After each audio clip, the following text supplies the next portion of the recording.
sometimes all at once, over and over. I spent years with the symptoms but could never figure it out. No matter what I did, they never went away. So I decided to break it down for my doctor and get really specific about my symptoms. We discovered that exocrine pancreatic insufficiency, or EPI, may be the reason for my stomach issues. EPI is caused by my pancreas. It leads to diarrhea, gas, bloating, stomach pain, unexplained weight loss, and oily stools. The symptoms just don't go away. But EPI can show up with even one symptom. The good news? EPI is manageable. But to get to the right diagnosis, you have to break it down for your doctor and get specific about the severity of your symptoms. Visit identifyepi.com to learn more and use the symptom checker to help change the conversation with your doctor. Brought to you by AbbVie. NBC News Radio, I'm Brian Shook. The White House sent Attorney General Bill Barr a letter last month complaining about Special Counsel Robert Mueller's final report. Tom Roberts has more. The letter came from White House counsel Emmett Flood and said Mueller's report made political statements. It was sent one day after Barr made Mueller's redacted report public. Flood worked as an impeachment attorney for President Bill Clinton. Tom Roberts, NBC News Radio. Stephen Moore is withdrawing his name from consideration for a seat on the board of the Federal Reserve. President Trump had intended to nominate Moore. Trump tweeted today that Moore is a great pro-growth economist and a truly fine person. Iowa is dealing with record flooding on both sides of the state. To the west, on the Iowa-Nebraska border, the Missouri River has destroyed a large stretch of Interstate 29, still closed more than a month after the flooding started. Hundreds of homes are severely damaged or destroyed, and people are not returning. Brian Shook, NBC News Radio. Hi, everyone. It's Yanitza Munoz from the publications Maxim, FHM, and Sports Illustrated. So being a model, I have to work out a lot. It's tough staying in shape, especially keeping my abs, until I discovered TC1 Gel. TC1 Gel is a thermogenic gel that you rub on your waist 15 minutes before exercising. Then simply put on the TC1 sweat belt and start your workout. You'll sweat like crazy and feel the burn. It focuses on boosting circulation, increasing perspiration. It activates body heat, reduces muscle fatigue, and burns off more calories. Get your TC1 Gel now. Go to tc1gel.com and use the code RADIO30 for 30% off discount on this amazing product. tc1gel.com and get your abs back or just get in shape. Follow their Instagram at tc1gel. Hey guys, this is Andrew Caravella. Just wanted to let you know that KCAA has a new listener line for all of you that have a phone. Now you can listen to KCAA in the grocery store, in the doctor's office, or when you want to pretend you're on the phone with someone just so that creeper will leave you alone. Call 720-835-3099 today and listen to your favorite KCAA radio shows. That number again, 720-835-3099. KCAA Radio, the station that leaves no caller or listener behind. I always hear from our clients who hired another firm that they wish they'd hired DNA Financial first. Don't have regrets about your IRS tax case. Just hire the best in the first place. One owed $150,000 to the IRS and had spent thousands on another firm. We stopped the levies, negotiated a payment plan, and had their penalties forgiven. And while every case is different, we guarantee that we'll find your perfect resolution and get it done right. For a free consultation, call us at 866-201-0156. That's 866-201-0156. Then you can say, DNA did right by me. This is KCAA.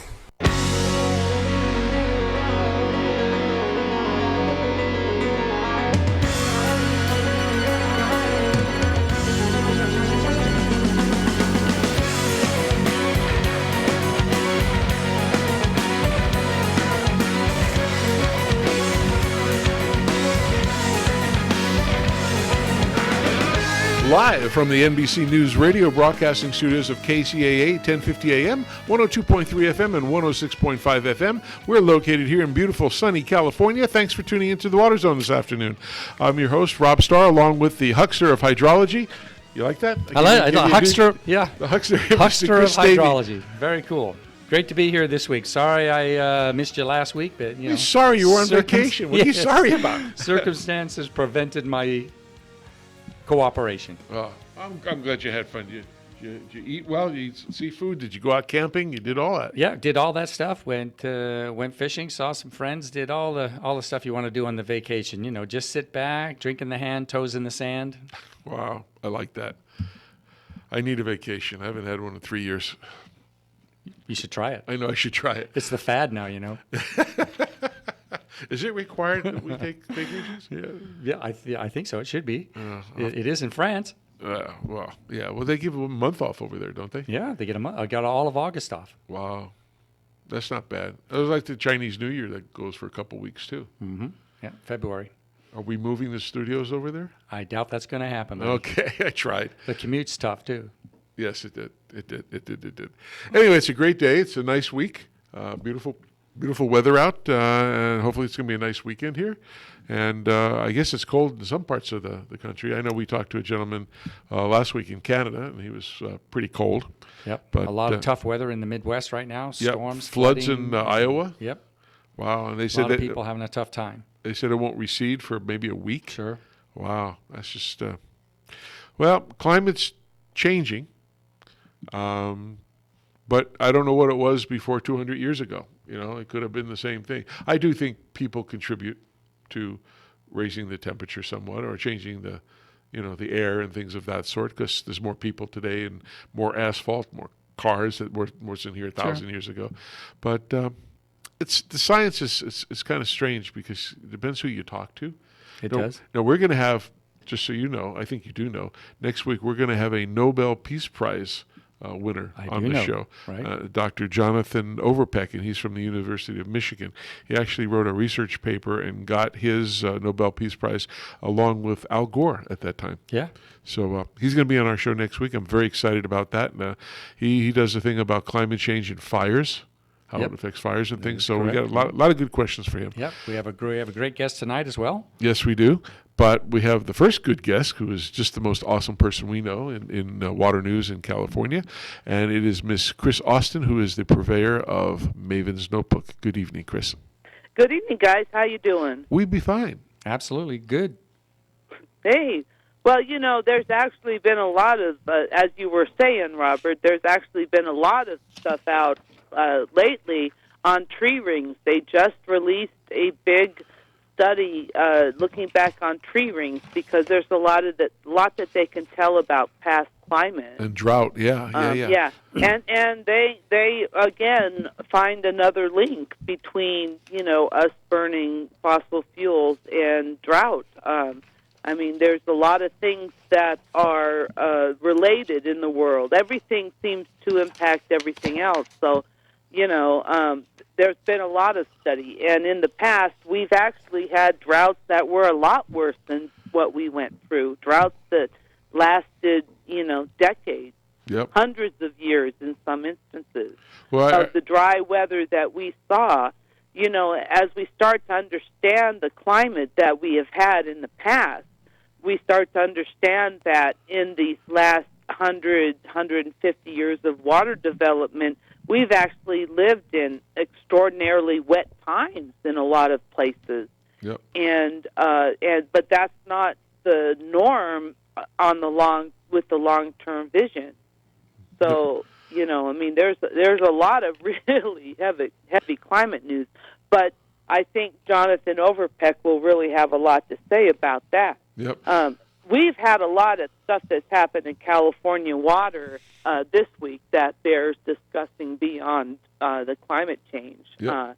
It actually started this week, at the beginning of this week, when Governor Newsom put out an executive order that ordered the 3 secretaries of Natural Resources, Food and Ag, and Cal EPA to develop a new water action plan for resiliency is the term that they're using. And this is to build upon, Governor Brown had a water action plan, and they had like 10 things, 10 different priority actions to be taken. But this is meant to be, I think, a little bit more prioritized and have a bit more of what is a trend that seems to happen in a lot of planning, where you set some type of measurable objective that then you measure your performance against as you move through time with whatever program that you're implementing. This is something that's been coming up through the planning processes in the state agencies, and this is something it looks like they want to implement here, but they want to take a broad look at all the state water resources, our demands, and the projected demand and the supplies that we have, and to come up with some ideas on how the state can move forward. Now, when the governor put out this release at the beginning of the week, he didn't really say much about the tunnels, and everybody in the water world, especially in Southern California, is quite curious as to what's going to happen with the tunnels. And it's been a big question because the Brown administration had this two-tunnel concept that they put forward, and it went through a lot of these permitting processes. But in the meantime, a lot of changes happened to other things that could impact the project. And as a two-tunnel project. And then Governor Newsom, in his State of the State, said, I support some improved conveyance of water through the Delta, but I want a smaller tunnel project. So that all had us wondering what is going to be the smaller tunnel project. How much smaller? One tunnel at 14,000 CFS. I mean, who knew? Right. So, quantify small. Yeah, exactly. So today, the state actually has now rescinded all of their permit applications for the California Water Fix project, and they are going to essentially go back to the drawing board and start over with a single tunnel project that will be of a smaller capacity.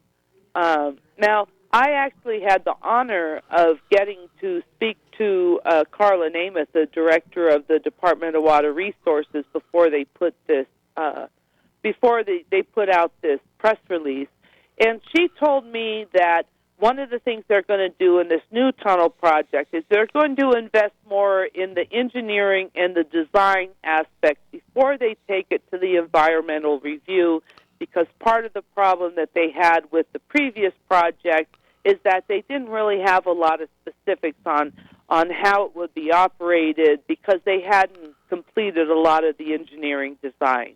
And she says that just bred a lot of mistrust. So they're going to try and reformulate the project as a single tunnel, a smaller project, and hopefully have more specifics so when they go to the environmental review process, they'll be somewhere. Now, the Delta people are glad that the project is dead, but the real diehard Delta stakeholders are not going to want any tunnel project. I don't think. I think, everyone right now is sort of saying, oh, great, good, we're going to take a fresh look at this. But in the long run, the Delta stakeholders have not been happy, I don't think, even with the one-tunnel project. Restore the Delta has never supported that. Well, it's taken them a long time to decide how to proceed in an orderly fashion and collect all the information and scientific information before they, jump forward in these things. Just like the train to nowhere.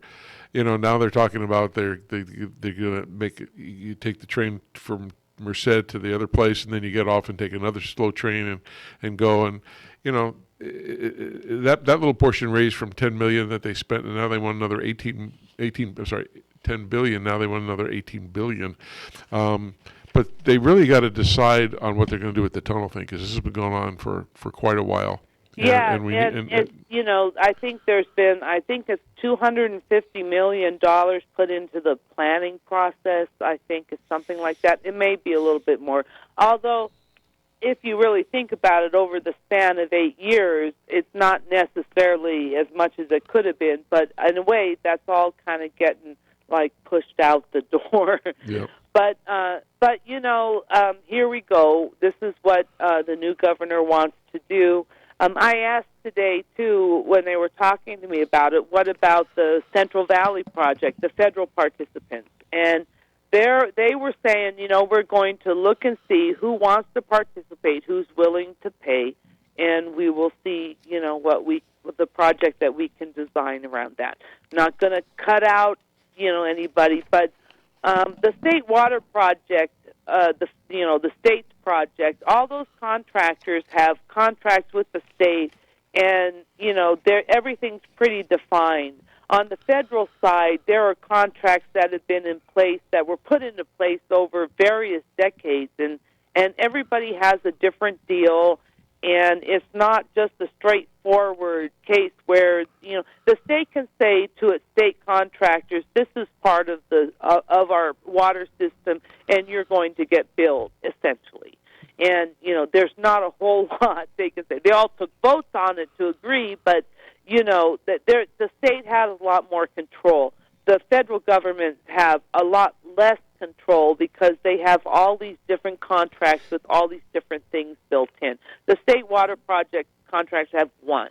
So like the federal contractors probably have like 20 different districts, maybe more, with 20 different contracts, each a little bit different depending on their infrastructure and what they have in place. And the feds can't really say, you got to go along with this project, as much as the state can say to its contractors. Yeah, state water regulators been really busy and will be busy, right? With the Trump administration going ahead, they're they're rewriting all kinds of wetlands protections and all that kind of stuff. So and thank you for mentioning that, because the interesting news that happened last week, I believe on Friday, is the state actually put out an announcement that they wanted to do a new project or a new plan for the Delta. They were going to pursue permits for operating the state projects in the Delta that would comply with federal requirements but would be a state-oriented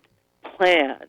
Because it was actually a little bit mysterious about what they meant, but essentially what it seemed to say to me is the state said, okay, we're going to operate our own project under our own parameters, and we're going to have our own biological opinions, and you all federal people can do whatever you're going to do, because the federal people are not sure they want to comply with the state's plan.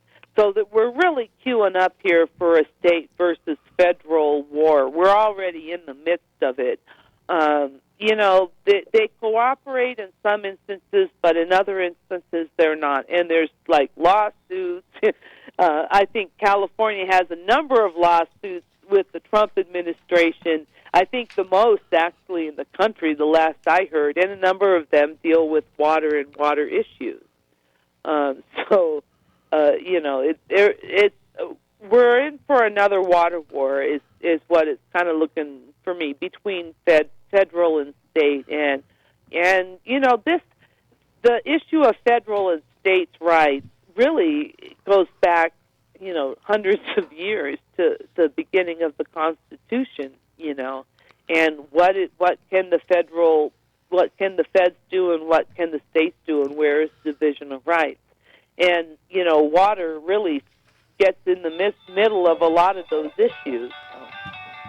No, that it does. I think what they're looking at here is taking the cases while California does all of this, is they go to the Ninth Federal District Court, then it goes to the appeals court from there, then it goes to the big one in Washington, and that can take years before it gets done, and it's not cheap. But what about the people in Central California, because they're sort of getting bamboozled? I don't want to say the word I wanted to use. They got the clean water issues going there, and I don't know if you saw on television the other night. I did a thing with CBS Television and KCAL News on Monday, and one of the things they talked about before they aired our segment is about how contaminated the tap water is. Yeah, in the bigger cities. They're finding contaminants in tap water all over the place. But I did see some. Yeah, there's been some articles out. The Environmental Working Group put out a study that there are, a lot of things in the drinking water, and that could possibly cause cancer. The number I saw today was something like 15,000. Yeah. And so, while nobody wants to be one of those 15,000. I mean, perspective. There's 34 million people living in California, and that's what the reporter said. But what strikes me funny is water agencies, I believe, are supposed to collect the data, and they're also supposedly report the data. Well, the problem is that, like, especially when we're talking about disadvantaged communities, when we talk about disadvantaged communities, we're talking about communities that have people living in them that can barely pay their taxes. The tax base is really low. They in a lot of cases don't have governance. I mean, if you're in an unincorporated county area, there may not even be a city government around, and to be filtering the water for all the contaminants that have landed in the aquifers in the Central Valley is very expensive. Yep. And these people cannot pay for that to run that water system. Now, you can say, okay, so they should shut that down. But if you do not have running water to your house, you get red tagged. Yep. So people don't want to talk about not having water in their house, and they don't want it shut off. Yeah. Because we're talking about very poor farm workers in the Central Valley, and you red tag their homes. Where are they going to go? Oh, I totally agree with that. And my only point to that would be, hey, California, stop spending all the money on ridiculous things that you're doing, and come up with a plan for the top 5 issues, as I've always said, and take care of that. And human life is important, and feeding, issuing dirty water to people and kids and older people, and I don't care if they're rich or poor, whatever. It's not fair to them. There's no way that anybody who lives in America should be delivered dirty water. And, interestingly enough, I actually think that there is a solution that I do think that some people are starting to work towards. If we can't clean up the water in a big way, in an economically way for a community, maybe we can do it in a household-by-household manner. Yeah. A lot of infrastructure, people are now starting to think about, right here at the point of coming into your house. Yeah, point of use, right. Yes, point of use. Not only with electricity, but maybe with water, and maybe even with your wastewater, too. Yeah, they're trying to come up with solutions, because sometimes, a big infrastructure solution doesn't necessarily work for a small community, but maybe a point of source, something in everybody's house, maybe that would work. And so we are starting to work towards looking at those options, as well as looking at the options of connecting nearby towns to larger water systems that can provide the expertise and the technical, capabilities that are not available to these poor communities. But there's been a lot of resistance to people taking on some of these communities. And some of it, not all of it, but some of it does go back to, falls along racial lines. Yes. Where in the past, Sure. in the 50s, they didn't want to have anything to do with that part of town, and people still don't. Yeah. But they're trying to work on consolidating these systems, because in a lot of ways, that's the easiest and cheapest way to deliver clean water to people's houses. But also, the next thing is a point-of-use system. Yeah, well, what's certainly true in California is water politics is adversarial, right, and has been for years, and it's not going to change. But, we tend to look at the water issue in California as a giant, big, statewide issue with storage and treatment and aging water infrastructure and all that stuff. So really glad to see some people take a little more closer, in the trenches view to help those people who are disadvantaged. Yeah, and I think it's going to be interesting to see how this process progresses with the Newsom administration, because, it was clearly, to me, we were headed into a logger jam, and I had my own questions on whether WaterFix was going to be able to survive based on everything that was going on and all the changes that had occurred, and it just didn't seem to me like it was on its way. So now we're going to try a fresh path approach. We'll see how it works. Again, the people in the Delta are really against any kind of a tunnel. I don't believe there's any way you can make that palatable to them. But let's see, what happens with the new process. Yeah. There's tons of stuff I'd like to talk to you about tonight because last week I was on vacation and I read a lot of stuff. I mean, I'd really like to talk to you about the whole zombie trees and all that stuff. But Rob's giving me the crinkly eyebrow here, so. No, I like zombie trees. So. Well, why don't you explain to our listeners what the zombie trees are? All right. Well, yeah, they're trees that. They don't know they're dead yet. Yeah, I know some people like that. And we laugh, but unfortunately, you probably saw some of these things in your own neighborhood. Yeah. When they told people to stop, irrigating their lawns, a lot of trees died. Yeah, we did in the city of Claremont, where I live, which is known as the city of trees, right? And so many of them are died or are still dying, and so. And it's a sad thing. Although the article said there were things you could do to help those trees out, but that was really the sad part of the drought is that, and the thing that nobody really thought about until all the trees started dying. Then it was like, oh, wait a minute, don't not water your trees, but it was too late. I knew people that were sounding the alarm long before, people really started to take action. Truly unfortunate when you see beautiful trees that have been here for years and years and they just let them die. So anyway. Well, Chris, we're up against our time for our sponsors, so we have to go to that. And we do thank you very much for being on the show. We do appreciate it. And I guess we'll talk to you next week. Yeah, for our listeners, if you want to know more information, go to mavensnotebook.com and read what Chris has on that site. A great source. Stay with us, everybody. We'll be right back. Good evening.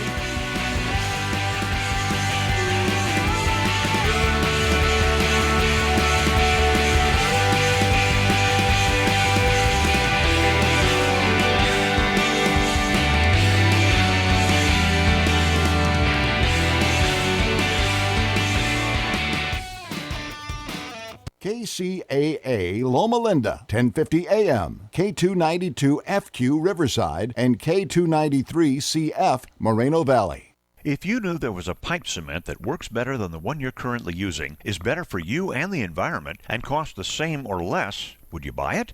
Oh, no-brainer, right?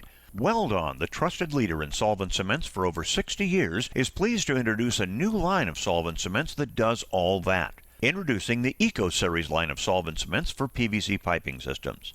Not only does it work great and set fast, it also has 30% lower solvent emissions and less smelly fumes, a better workplace environment when you're installing pipes.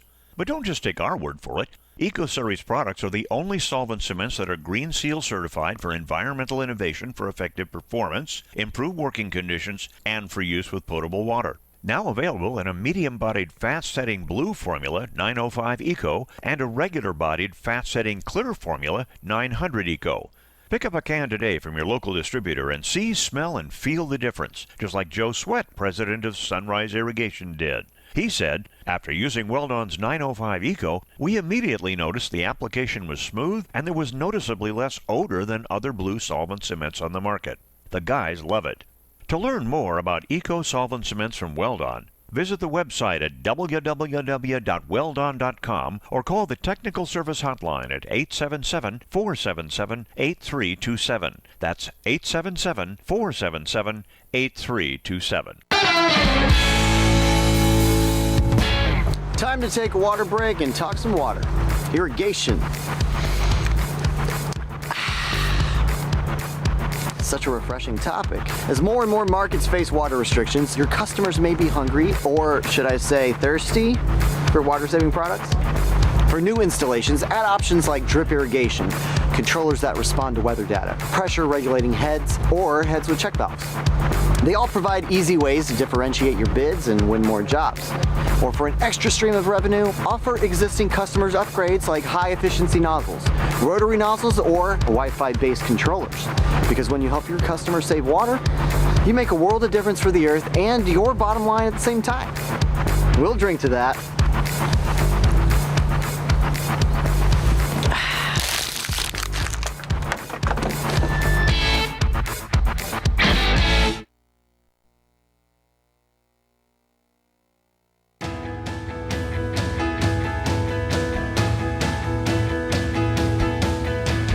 Well, welcome back to the second half of the Water Zone with Chris and Rob, and hope everybody's having a great afternoon. It's a beautiful evening out here in California. We love it. I hope it stays that way through the weekend so we can have some fun. Anyway, we have an interesting guest. He's from Jersey. So am I. So we got something in common. His name is Darren Gruner. He's a design professional and a landscape pro with over 40 years' experience. He's known for quality for his award-winning firm called Totoscape Design, and they're back in Florida, Pompano, Florida. And he is also the CEO and founder of Turf's Up Radio, which we're going to talk about a little bit, also about his business. And it's the only radio platform of its kind dedicated to the green industry. And Darren's keen eye for design and innovative ideas have not only won his company many awards, many multi-million-dollar awards, but he's also resulted in centerfold spreads. I was going to clarify that centerfold. I did. You'll have to explain that to us, Darren. You have to explain that to us, Darren. We'll have to ask Darren about that. Make sure we know what that is. In several major outdoor living publications, and he's been featured in several magazines, including Landscape Management. So, Darren, welcome to the show. Thank you very much for having me. I appreciate it. It's great to be with like-minded professionals, boy. I'll tell you what. Yep. Thanks a lot for having me. Hey, you're right back at you.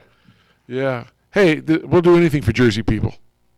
Well, I try to forget that I'm from Jersey because it's so beautiful down here. For me, I just don't want to ever go back. So let's pretend that didn't happen, Yeah, I hear you. I know I once went back to where I was born. I don't want to go there anymore. I was in Plainfield, New Jersey. Not the best place anymore. It used to be good, I guess, when I was little, but that's not that way anymore. And things change all over anyway. But the only thing I missed is waking up in the wintertime when it was snowing and listening to the radio to see if my school was closed. But they don't. That's right. I remember those days. I don't miss that snow. That's for sure. No, and I'm getting too old to shovel snow, so that's the way you do it. So anyway, tell us a little bit about. Let's start with your main business, because I know you've been doing that for a long time, and that's been in your blood, and how you started with that, and you're still doing it, and then we'll transition into the radio thing, which we are real interested in as well. Well, absolutely. I can't wait to talk about that. My main passion growing up in life has been all about landscaping and design. And over the years, I started just like these regular guys. Started at 11 years old, started, cutting lawns, then realizing I love the smell. I love to be able to help other people. I love being able to create good landscapes for people and put a smile on their face. And so I create, as I was going to school and I was learning to, my parents always wanted me to be a doctor, a lawyer, and I'm going to college and trying to figure out what I want to do. And I'm supporting myself with landscaping. And I realized I can really make a good living at it. I love to do it. We all want to do what we love in our career. But Totoscape Design has, we've done lawns and landscaping, and now we really just focus in on building. We all want to say high-end product. I'm not a snub to a smaller project. But we do big projects here in Florida. And by the way, Florida is so forgiving. It's so different landscaping in South Florida than it is in the Northeast. I mean, it was a whole different transition. By the way, if you are so used to Northeast, you think you can come down to Florida and take it up that quickly. It's not that easy because it's a whole different animal. Different ball. But it is It is. But I tell you what, it's very forgiving because when you're listen, you guys know when you're up in the Northeast, things grow very slowly, right? And you want to put 1 gallon, 3 gallon plants down there, and you want to call yourself a professional. It's going to be very difficult because people want to pay good money and they want to see instant gratification, and it doesn't happen. But here in Florida, if you plant those 1 3 gallon plants, guess what? 2 months later, they grow like they're as big as 7 to 20 gallon plants that quickly. It's really cool. Love being down here and love being able to do that service. Yeah, chemicals are another big part of the business in Florida that isn't as prevalent in the rest of the country. No, that's right. I mean, it's a lot of, because it's growing constantly. Everything's growing. The bugs are running around free, and the plants are flowing and growing and thriving. It's a lot different. You don't really have much time to stop down here. Yeah, you can see that when you walk in a distributorship right down there versus something you see in the Midwest. Just walk in and see what the floor displays are. It'll tell you exactly what's going on in that territory. Absolutely. That's great. You're right. Is most we of love you doing it. We love. No, Sorry. go ahead. Sorry, I wanted to know is most of your business in the landscape business consumer or commercial? Well, I don't like to do commercial. I'm not one of those guys. I dabbled in that a long time ago, and I got burned too many times. I don't like to. When there's not one person that's directly responsible to pay you, then you're in trouble. So I don't. I'd like to deal direct. And plus, I get a lot of satisfaction when people smile. They see the things that I did. I did it personally for them. I made them happy. It makes me happy. Oh, it makes it good. So now I know you're into this thing called Turf's Up Radio, and tell us what that's about, and how'd you think of it, and how'd you get started? Well, listen, I'm doing this. I was doing the same thing you guys are doing, and I commend you. And I told you this on the phone, Rob. We're like-minded. We thought of this. We're thinking that we all want to be heard. And I started this about 10 years ago. I actually got into it with a buddy of mine. I was doing some advertising with a local radio station back in the Philadelphia area, just because I felt like, I'm not doing any advertising. It's time for me to do something. I like the local radio show. I like the guys, free beer and hot wings with the show. And I said, well, let me just do some advertising. It sounds pretty cool. Spent a lot of money on it. Turns out that the people that were working at the station, I started doing some bartership with them. I started doing some design work with them. And halfway through all this design work, before we actually got started with the job, they ended up getting fired. The whole station just went under. It just wasn't doing well. So, and one of the guys they had a sister station, ESPN, and one of the guys there, I said, Darren, he says, you know what? We're going to be friends, and I'm going to find a job, and I'm going to help you out. I'm going to take care of you because you've always taken care of me. So he ends up being the general manager of a radio station at Rider University. He says, Darren, I want you to do a show for me. I'm like, I'm not doing a radio show. I'm a landscaper. He goes, no, he says, I want you to help people. I want you to help people, help maybe the undergraduates who may not really find their way through college, but they'll have something to fall back on if they don't. At least they'll get their bachelor's degree, maybe start their own landscaping business to help them out. So I did. It became successful. We became number one as a college radio station quickly because of the show. And we were just helping others be better in business. We're teaching youngsters be better in business, and then or learning to do business. And then other people were listening, and they were but the whole idea is that we wanted to be heard, just like you guys, right? We all want a voice.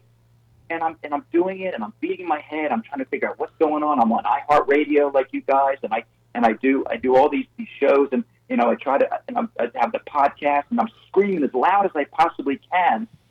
And who's hearing us? So I decided, you know what? What we need, guys, is a platform where we know people are listening. So I created Turf's Up Radio.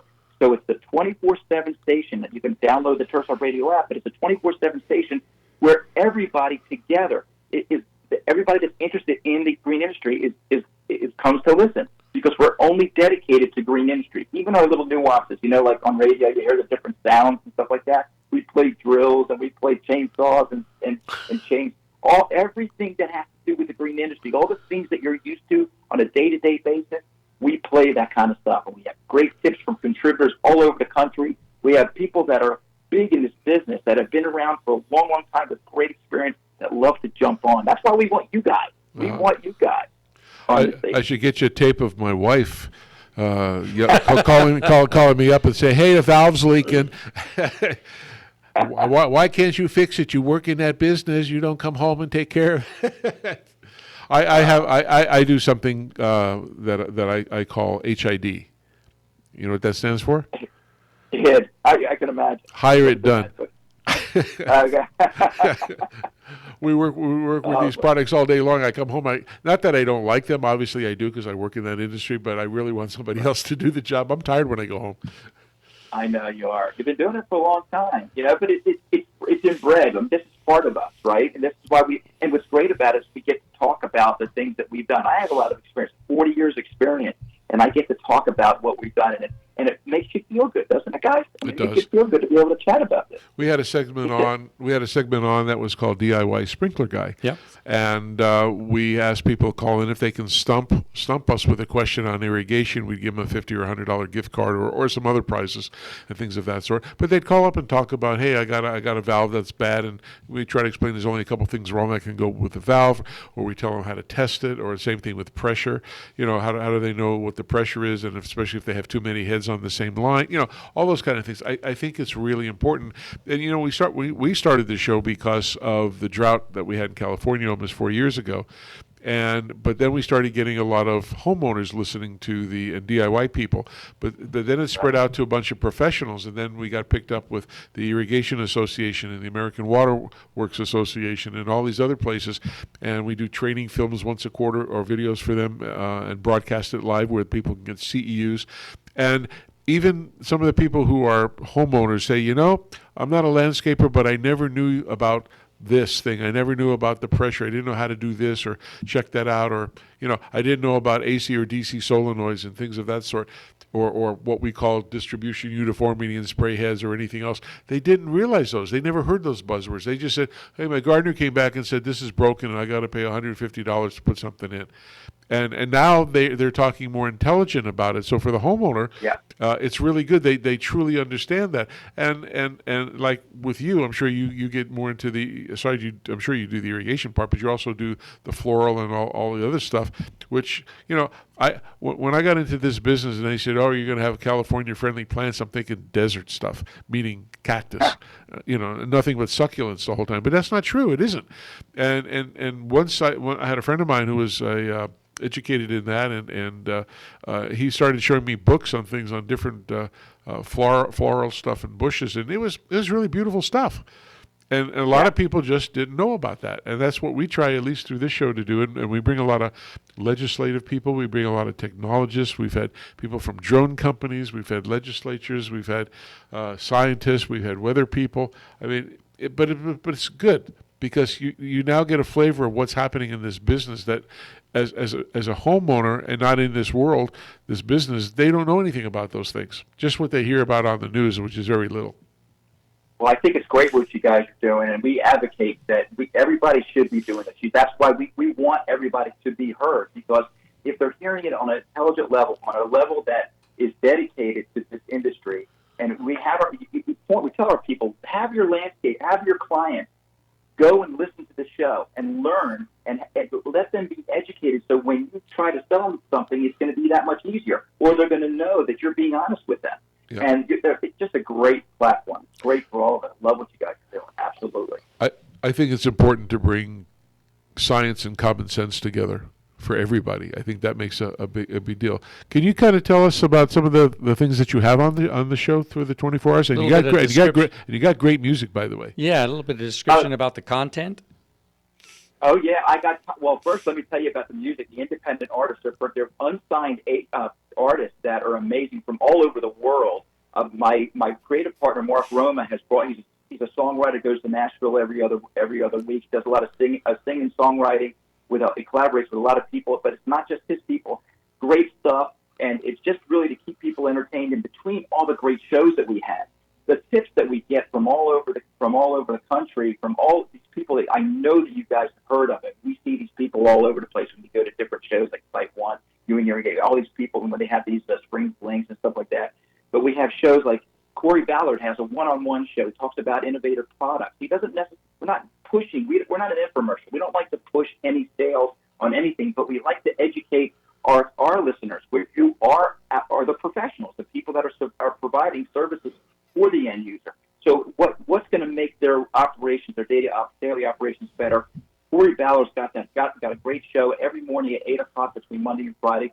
Great show, one-on-one court with Corey Ballard. He's also got great stuff. He's got 1.5 million followers that follows him on Instagram and Facebook as well.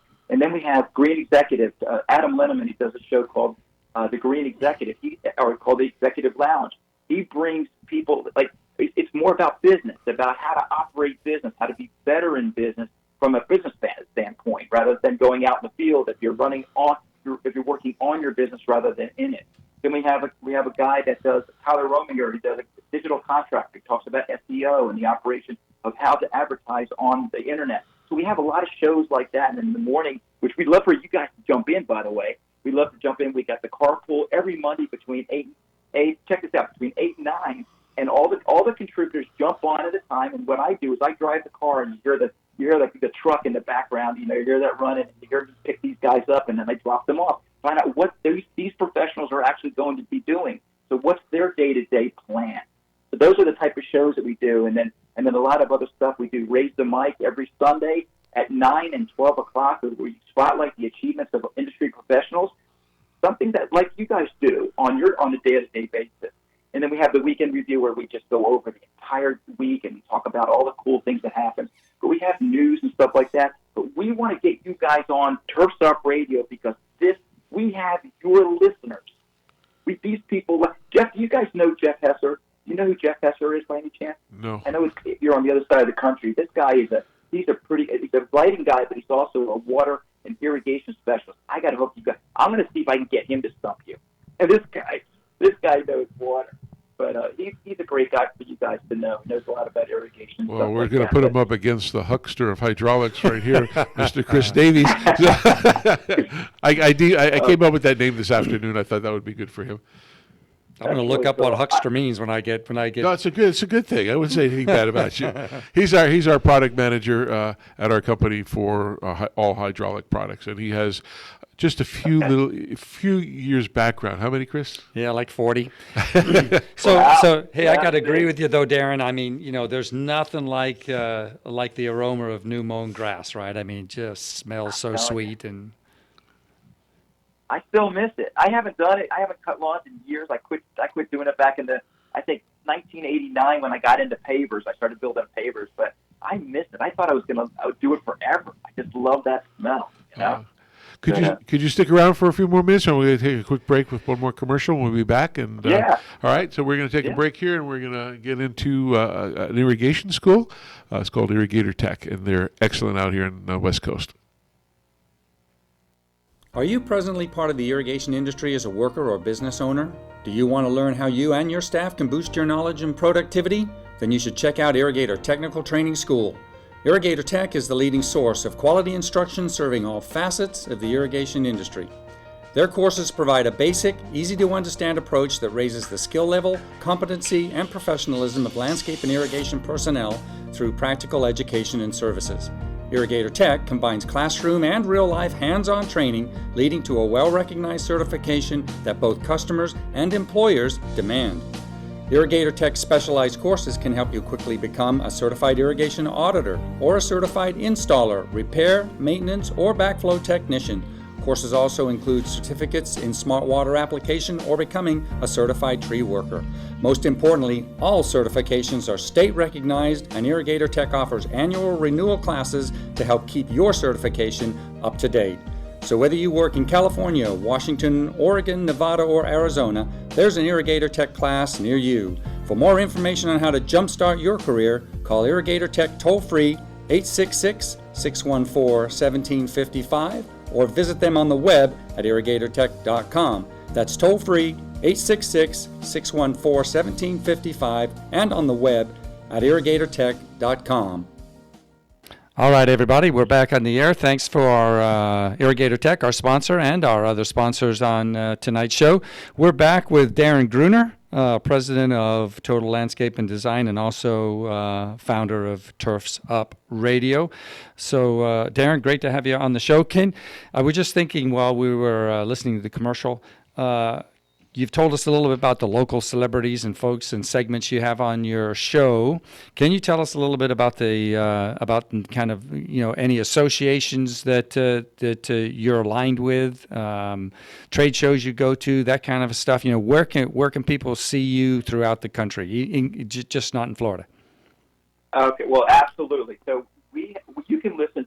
What's great about what we're doing is that we have our own app. Okay, so we're a Turf's Up Radio app. You can find us on your mobile device, which is really cool. You can also ask Alexa to launch Turf's Up Radio too, so which is really cool. And we're working on we're working with Sirius Radio, where we'll be the only radio station dedicated to the green industry on Sirius once we put that together, which we're getting close to. But we also have affiliates. We're working on relationships with the GIE, with the FNLGA, or the Florida National Landscape Association as well. We got, and then the NALP. Now, what's great about that, we like to align ourselves with these type of people because we have so much going on. We want to the green industry is your industry. It's your station, and it's not about me. It's about all of us. It's all about all of us. So what we're trying to do is get that word out. So we're trying to create this. We want this platform to be available to anybody who's in this industry. And if you listen, when you're in marketing, the hardest thing in the world is to find out who's going to be listening to what you have to sell, and it's the hardest thing in the world. But if you create a market and create a niche, and you know that people are interested, it's like a home run, and it's just going to be an easy flow thing. And that's why we're really aligning ourselves with these type of people who really are interested in what we have to say and what we have to do for them.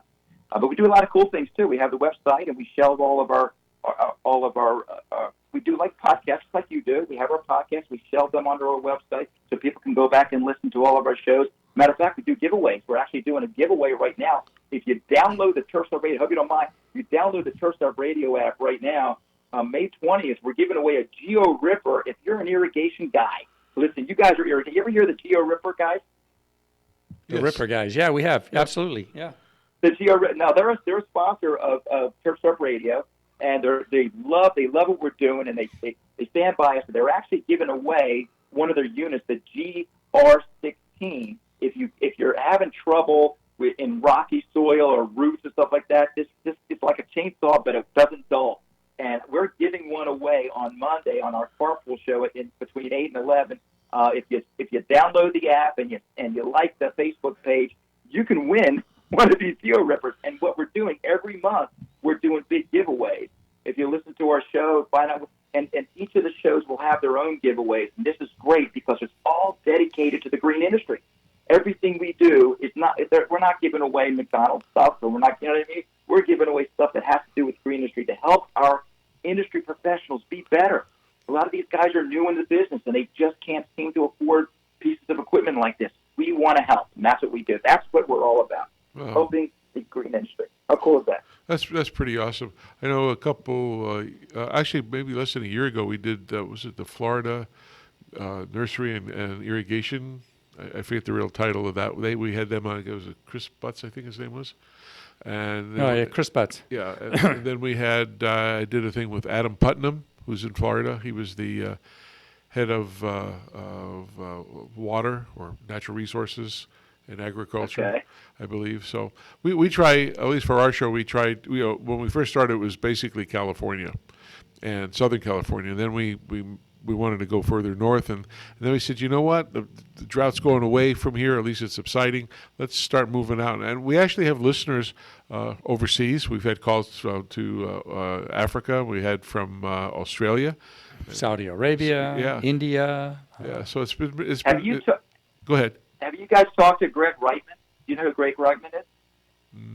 Greg Reitman is a movie producer, but he's an environmentalist. I had him on our show.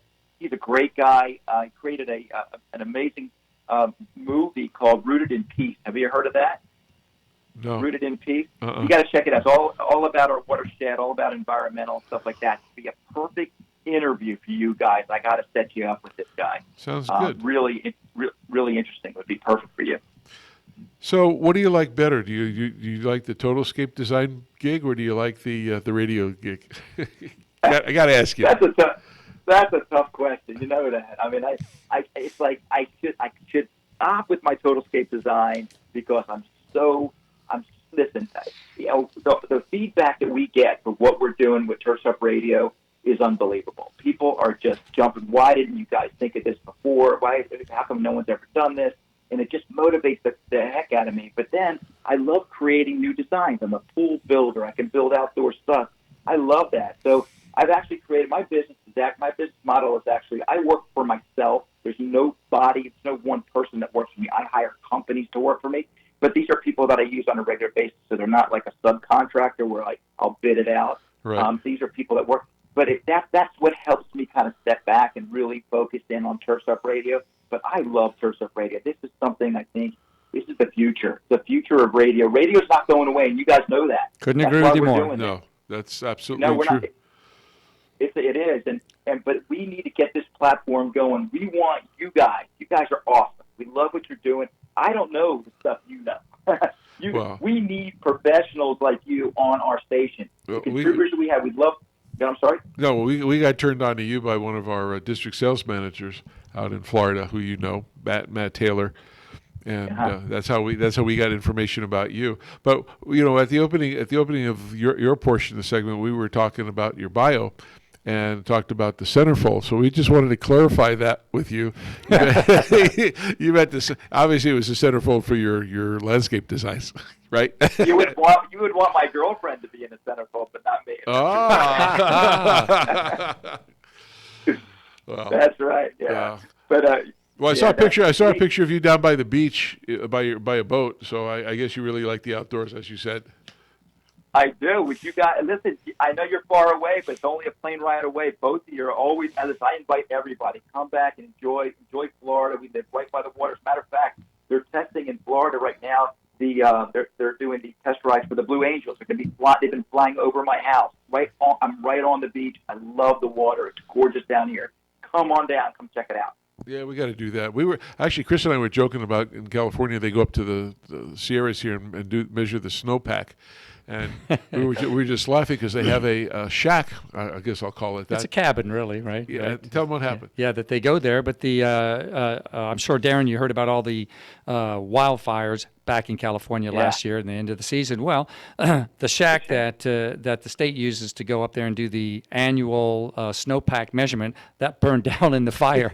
So that was tragic. But now when they go, these guys have to hike all this way in, and they have nowhere to go and warm up and have hot chocolate afterwards. Yeah, we always talked that we were going to go do that and do a live show from a remote from there. Yeah. And I still want to do that. Well, listen, you guys know. I just want you to know, and it's important that you should. We'd love, like I said, we'd love to. I'm going to ask you again. We'd love to get you on Turf's Up Radio. We are actually live right now on Turf's Up Radio. A little secret thing I'm doing. Ooh, we live from Pompano Beach. We are actually. That's true. We're actually live. I'm doing station to station. The listeners are loving it. I'm getting messages as we talk. They're loving your show. They love you guys, and I'm glad to introduce you to.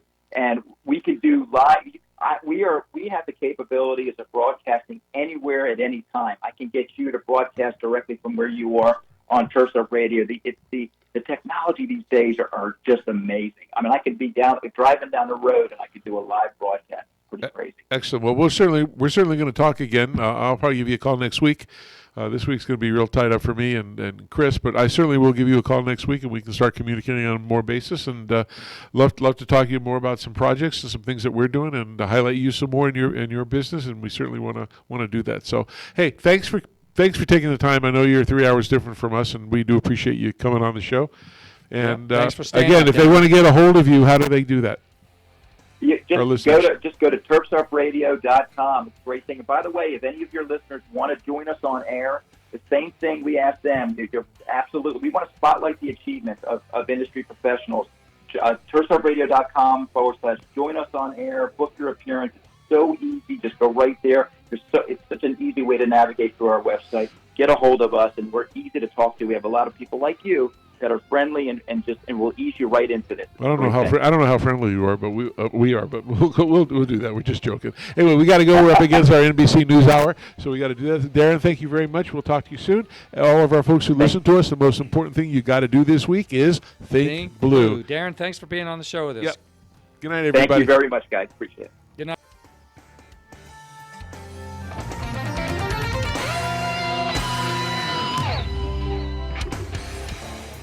KCAA Loma Linda, 1050 AM, 106.5 FM, and now 102.3 FM.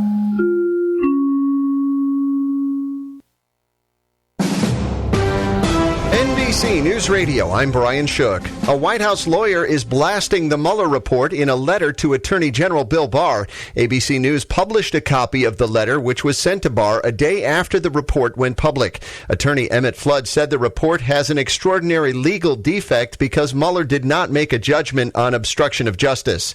House Speaker Nancy Pelosi is accusing Attorney General Bill Barr of committing perjury. Pelosi told reporters that Barr has been less than truthful in testimony about Special Counsel Robert Mueller's final report. He lied to Congress. If anybody else did that, it would be considered a crime. She did not elaborate on the accusation. A statement from the Department of Justice called Pelosi's remarks baseless, reckless, irresponsible, and false. House Republican leader Kevin McCarthy. I do not believe Attorney General Barr lied. I believe he's been very transparent in all of this. Attorney General Barr refused to show up for scheduled testimony in the House Judiciary Committee in a dispute with Democrats over the format of the hearing. I'm Terry Moore, NBC News Radio. After weeks of delay, Baltimore Mayor Catherine Pugh is resigning over the children's book scandal. Pugh was a member of the board of the University of Maryland Medical